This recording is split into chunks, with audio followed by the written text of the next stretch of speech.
ಎಲ್ಲರಿಗೂ ಮುಂಜಾನೆಯ ಶುಭೋದಯಗಳು. ನನ್ನ ಹೆಸರು ಯೋಗೇಶ್ ರೆಡ್ಡಿ.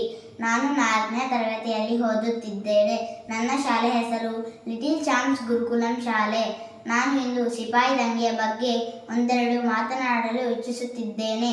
ಸ್ವಾತಂತ್ರ್ಯ ನನ್ನ ಜನ್ಮಸಿದ್ಧ ಹಕ್ಕು, ನಾನು ಅದನ್ನು ಪಡೆದೇ ಪಡೆಯುತ್ತೇನೆ ಎಂಬ ಬಾಲ ಗಂಗಾಧರ ತಿಲಕರ ಮಾತನ್ನು ಪುನಃ ನೆನಪಿಸಿಕೊಳ್ಳುತ್ತಾ ನಾನು ಇಂದು 1857 ಮೇನಲ್ಲಿ ನಡೆದ ಸಿಪಾಯಿ ದಂಗೆಯ ಬಗ್ಗೆ ಒಂದೆರಡು ಮಾತನಾಡಲು ಇಚ್ಛಿಸುತ್ತಿದ್ದೇನೆ.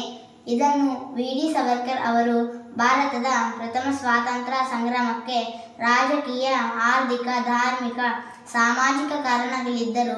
ತಕ್ಷಣದ ಕಾರಣವೇನೆಂದರೆ ಬ್ರಿಟಿಷರು ಬೆಳೆಸುತ್ತಿದ್ದ ಎನ್ಫೀಲ್ಡ್ ಬಂದೂಕುಗಳಾದ ಈ ಮದ್ದುಗಳಿಗೆ ಹಂದಿ ಮತ್ತು ಆಕಳದ ಕೊಬ್ಬನ್ನು ಸವರಲಾಗುತ್ತದೆ ಎಂಬ ವದಂತಿ ಇದೆ.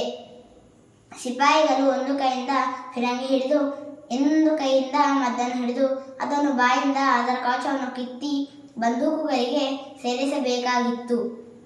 ಆಕಳು ಹಿಂದೂಗಳಿಗೆ ಪವಿತ್ರವಾದ ಪ್ರಾಣಿ, ಹಂದಿ ಮುಸಲ್ಮಾನರಿಗೆ ನಿಷಿದ್ಧವಾದ ಪ್ರಾಣಿ.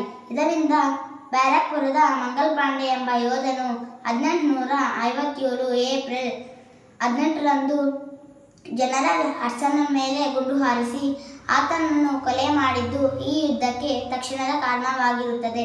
ಇಷ್ಟು ಹೇಳಿ ನನ್ನೊಂದು ಎರಡು ಮಾತುಗಳನ್ನು ಮುಗಿಸುತ್ತಿದ್ದೇನೆ. ಜೈ ಹಿಂದ್. ಧನ್ಯವಾದಗಳು. ಜೈ ಹಿಂದ್, ಜೈ ಭಾರತ್.